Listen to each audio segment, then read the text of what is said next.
come on.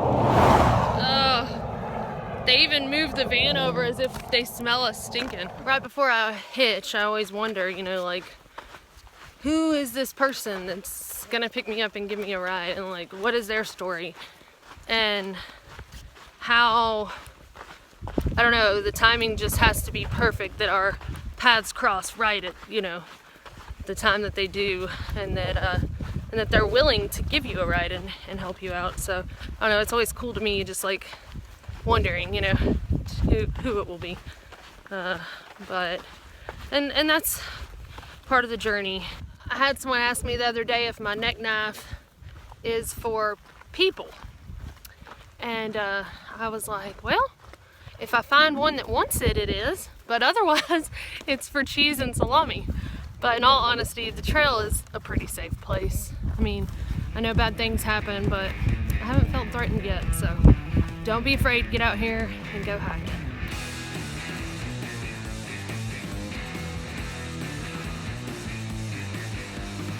I just wanted to mention that when I go into town, usually I try to get something like this, either yogurt or like kombucha or something to replenish the good gut flora and kind of try to make up for all the junk that I eat while I'm on the trail. So just a suggestion.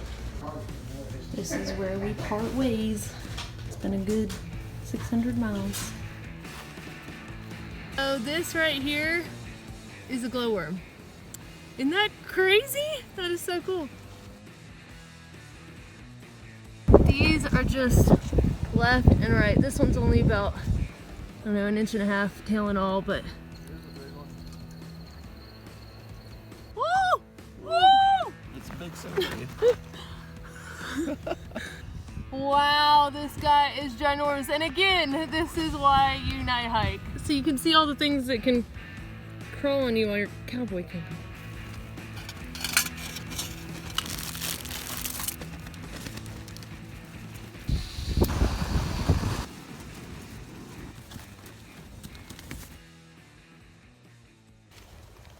Alright, so here's my tent, and this thing just crawled out from under it to wish me a good morning.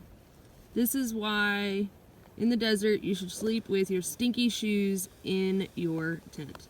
Seeing all these scorpions and centipedes and strange critters that I haven't really seen much in the rest of the desert, and you know, this is like the last 50-mile stretch until we get out of the desert, and I feel like it's like Dante's Inferno, and this is like a new level of hell. It's just the desert's last kick in the pants before you get to Kennedy Meadows.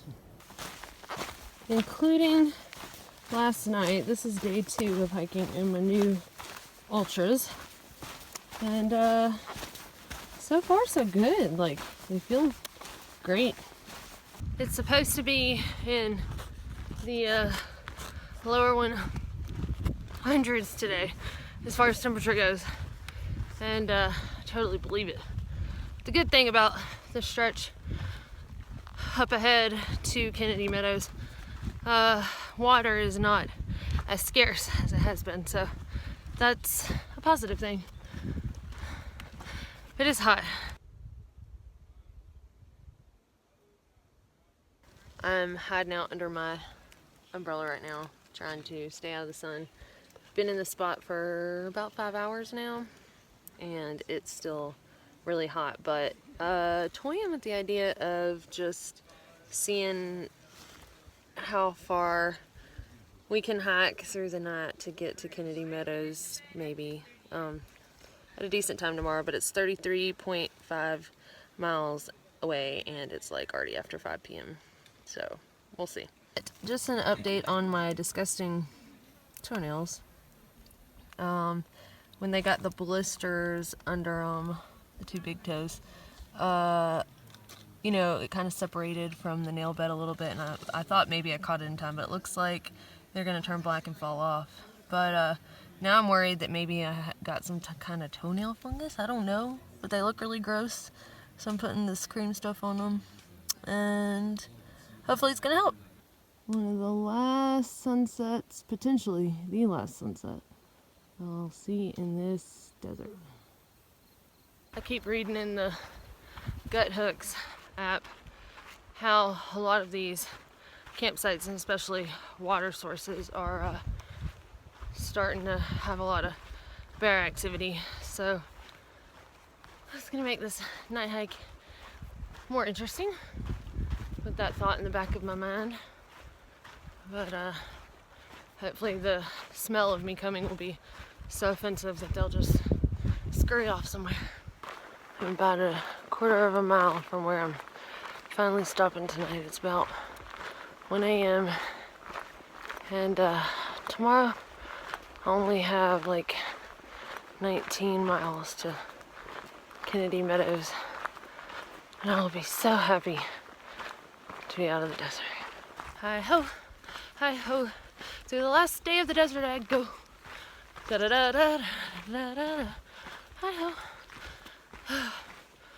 So, one big climb of the day that I'm on right now, then downhill and flat into Kennedy Meadows, passing apparently a river that is fun to swim in, and mile 700.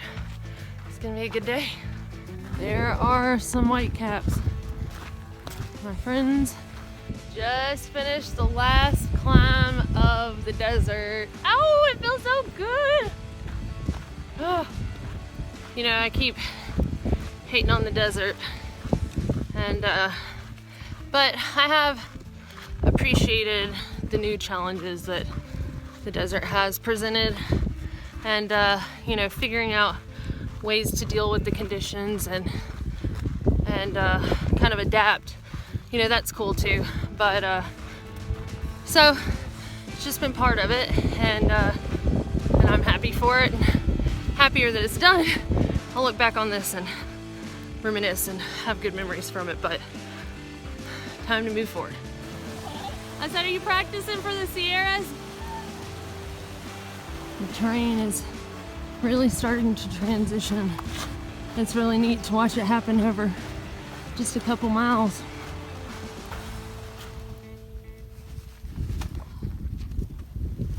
I don't know if it sounds crazy or not, but honestly, I'm a little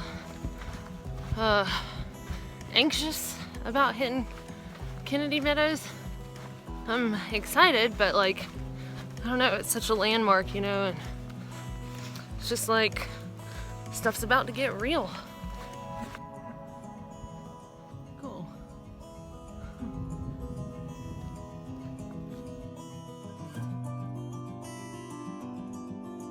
So Kennedy Meadows has been pretty cool so far. The general store here is where everyone hangs out, and they've got a grill, so of course I had to have a victory burger and beer when I got here. But it's real neat, like everyone's just hanging out, and when other hikers arrive, we all cheer for them, and it's just kind of, you know, like, congratulations, you've made it 700 miles into the landmark that is Kennedy Meadows and beginning the Sierras. So it's just, it's exciting, and you can definitely feel the excitement among everyone, and some nervousness, because the Sierras are going to be a really big deal. Snowfall has scientists struggling to even measure it. Over at the Sierra Nevada, the snowpack has gotten so deep, the tools used to measure the amount of snow can't even reach the bottom. 500, 600, 700 inches of snow. The storms aren't coming in inches, they're coming in feet. Very significant increase in snow water content throughout the state. Almost phenomenal increases in snow water content. It is officially the wettest year on record in the Sierra. A lot of hype, we're all gonna die, whatever. Like, what do you think about it? Yeah, this year with the snowpack, it's a real concern. I've heard somebody propose that we should just ban the word Sierra, since it's been that big of a topic of conversation. It's gonna be epic. River crossings are gonna be big. It's gonna be amazing. And I've been reading more and more and more horror stories about people, you know, being like knocked down in the rivers and kind of swept away. You know, apparently the water sources, the rivers and stuff, are pretty rough. I've already heard some speaking about just sneaking around it and maybe not even being able to get back to it. So I'm thinking about skipping up to Oregon and then hiking southbound, and it should give me more time for the snow to melt. I'm planning on bypassing. I haven't done any like snow hiking before. I want to go do it. I want to get up there. I want to try it. There is just that part of you that just wants to continue a straight walk north. I would rather go up there, get to the first river, and go, oh God, Yeah. no thanks, and then backtrack and then skip it. I think I will go. But I wanna get a little taste of it and, you know, test it for myself and see if it's doable. Still a hard decision, but I probably won't choose until the last minute when I'm there. There was a lot of fear mongering and people who were blowing it up and really just freaking people out. But it really comes down to like to what you're comfortable with, you know, and trusting yourself and using common sense. You know, just because other people say it's impossible, like, don't necessarily take that, you know, go figure it out for yourself. So even though I've been kind of feeling back and forth on the whole, do I go ahead into the Sierras or do I skip ahead and come back later, I think my mind is pretty much made up that I have to see for myself, and I'm just gonna go on in and see the raging river for myself. I came out here to do this thru hike, and I'm going for it.